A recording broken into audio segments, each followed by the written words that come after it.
राजस्थान के करौली की चर्चा पूरे देश में है और जिस तरीके की चर्चा है उसने राजस्थान को शर्मसार भी किया है। और राजस्थान की कांग्रेस पार्टी की सरकार में मुख्यमंत्री अशोक गहलोत के संरक्षण में करौली की घटना से तुष्टीकरण का जो नकाब उजागर हुआ है कांग्रेस पार्टी का, ये अक्सर पहले भी होता रहा है, लेकिन इस पूरे घटनाक्रम ने कांग्रेस की नीति और नीयत को बिल्कुल नंगा करके जनता के सामने खड़ा कर दिया है। मुख्यमंत्री जी का कांग्रेस पार्टी का जो दोहरा चरित्र है, जिस तरीके से वो अपीजमेंट की, तुष्टीकरण की राजनीति करते हैं, इससे पहले भी करते आए। क्योंकि कुछ दिन पहले के घटनाक्रम में जब हिजाब की घटना हुई तो सिमी का जो प्रतिरूप है PFI, popular front of India, सबके संज्ञान में है कि वो किस तरीके से देश के खिलाफ अराजक गतिविधियां करते हैं। चेहरा कुछ उनका और है। कोटा में उनको उस रैली की परमिशन दी जाती है। ये वो समय था जब कोरोना के प्रोटोकॉल का हवाला दिया जाता था। उस रैली में जिस तरीके से हथियार लहराए जाते हैं, जिस तरीके से उग्र भीड़ जो नारे लगाती है, दूसरी तरफ करौली की इस घटनाक्रम की छाया में पूरे प्रदेश भर में रामनवमी के जुलूस पर प्रतिबंध लगाया जाता है। बहुत सारे जिलों में धारा 144 इम्पोज की जाती है और केवल इतना नहीं, आम लोगों पर भी और पार्टी के कार्यकर्ताओं को टारगेट करके 107, 116 के नोटिस दिए जाते हैं। राजस्थान में इस तरीके की असुरक्षा पहले बहुसंख्यक लोगों में देखने को नहीं मिली थी, लेकिन पिछले 3 वर्षों में कांग्रेस पार्टी की सरकार आने के बाद सवाल ये खड़ा होता है कि जब कांग्रेस पार्टी की सरकार आती है तो इस तरीके के अराजक तत्व, जिसमें पीएफआई से लेके तमाम जो स्थानीय अराजक लोग हैं, वो सिर क्यों उठाते हैं। मुख्यमंत्री जी के पास इन बातों का कोई जवाब नहीं। जो सरकार लोक कल्याण का, जन सुरक्षा का भरोसा देती है, वो बहुसंख्यक लोगों को इस तरीके से पिटने के लिए, पलायन के लिए मजबूर क्यों कर देती है। हमारी इस समिति की अगुवाई हमारे उपनेता राजेंद्र राठौड़ जी ने की और उन्होंने पूरी तथ्यपरक जांच इसकी की।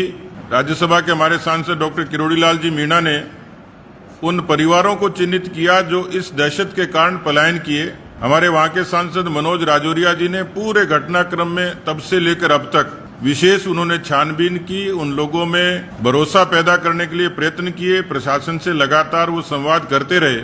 लेकिन अभी तक दुर्भाग्यपूर्ण यह है कि जो अपराधी हैं, जो मुख्य लोग हैं, वो अभी भी पुलिस की पहुंच से बाहर हैं। जो निर्दोष लोग हैं उन पर झूठे मुकदमे के जरिए उनको दबाने की कोशिश की जा रही है। कुल मिलाकर करौली एक ऐसी प्रयोगशाला हो गई जिसमें कांग्रेस के संरक्षण में तुष्टीकरण, अराजक तत्वों द्वारा बहुसंख्यक लोगों की जान माल की इस तरीके की चुनौती पैदा करना, ये करौली में हुआ है।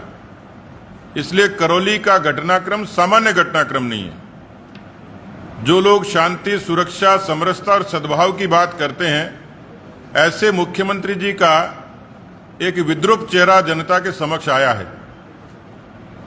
कितना अफसोसजनक और दुर्भाग्यपूर्ण है कि उस दिन संयोग से बीजेपी के राष्ट्रीय अध्यक्ष जेपी नड्डा जी निजी कार्य से आए।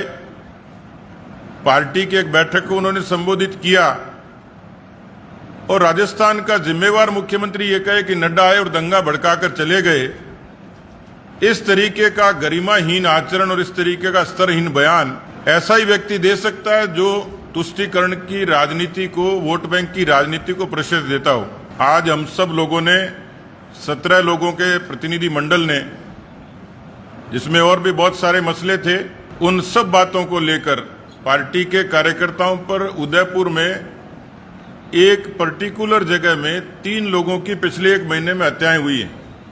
कांग्रेस के लोगों के इस पार्टी का और मुख्यमंत्री का मेन एजेंडा है और इसलिए हम लोगों ने संवैधानिक जो सर्वोच्च पद पर आसीन है, ऐसे महामहिम राज्यपाल महोदय को, 17 सदस्यीय दल ने उनको पूरी बातों को, जिसमें हमारे नेता प्रतिपक्ष, पार्टी के वरिष्ठ नेता श्रीमान ओम प्रकाश जी माथुर साहब, तमाम लोग उसमें शामिल थे, कि जिस तरीके से राजस्थान की पुलिस ने, राजस्थान की सरकार ने इस मसले पर लापरवाही बरती है, पर्दा डालने की कोशिश की है। इस नाते के लिए, स्थापित करने के लिए जो यत्न किए जा सकें वो करें, निर्दोष लोगों को बख्शें और दोषियों को दंड दें, इस पर उनकी जो भी संवैधानिक तौर पर लोकतांत्रिक तरीके से जो भूमिका हो सकती है, उस भूमिका के लिए हम उनसे न्याय मांगने गए थे। वहां के स्थानीय प्रशासन को इस प्रकार बांध दिया गया है कि आज की तारीख 51 के अंदर अब तक जो गिरफ्तारियां हुई है, मेरी जानकारी के अंदर अब तक शायद 156 गिरफ्तारियां हुई है। उसमें एक ही प्रकार के लोगों को गिरफ्तार करना और 3-3 दिन तक उनकी गिरफ्तारी बिताना नहीं, ये मंजर, ये वातावरण आज करौली में बना हुआ है। चोरी और सीना चोरी, क्योंकि मुख्यमंत्री जी ने कह दिया कि उत्तेजित नारे लगे थे, उपद्रवियों को क्लीन चिट दे दी।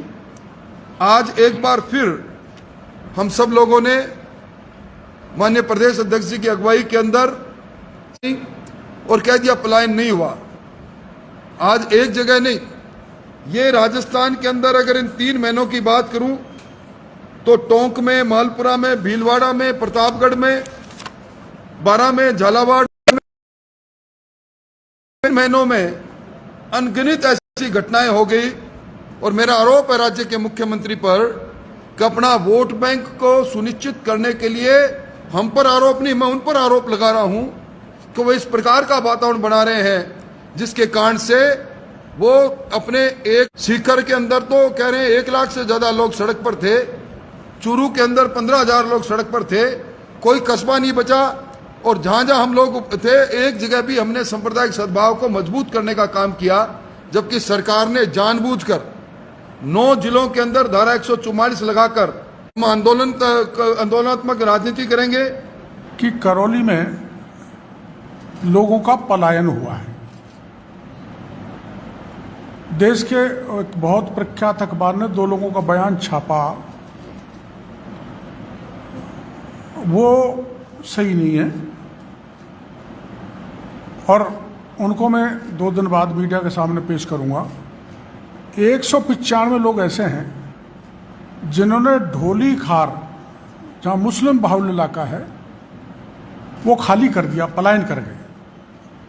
ये बात सही है, पलायन करने के बाद वो दूर करौली शहर में बस गए, लेकिन उनके जितने भी मकान थे, हवेली थी, दुकान थी, सब पर कब्जा हो चुका है।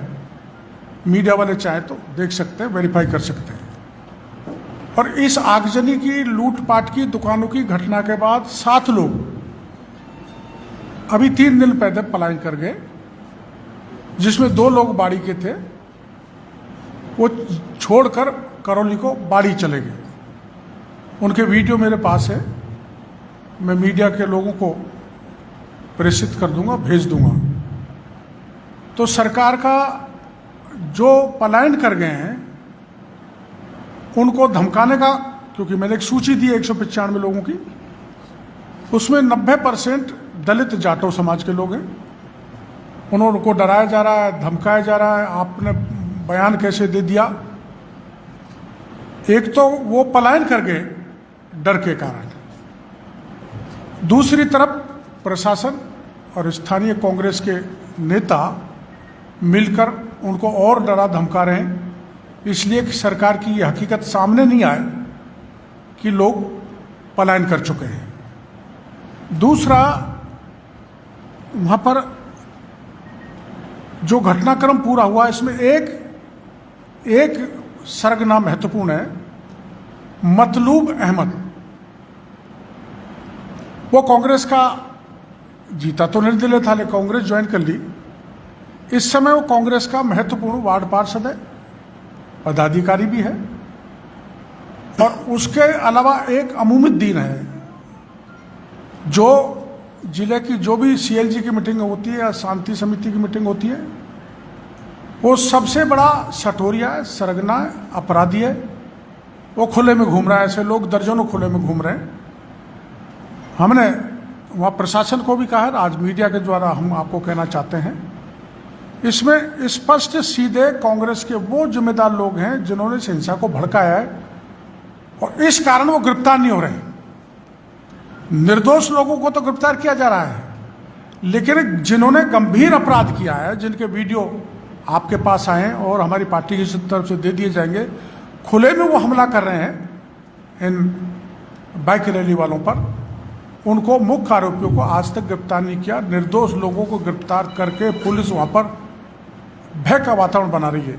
अगर आपको हमारी यह वीडियो पसंद आई हो तो लाइक, शेयर एंड सब्सक्राइब जरूर करें और बेल आइकन को दबाना ना भूलें, ताकि आपको आपके इलाके और प्रदेश की खबरें सबसे पहले मिलें।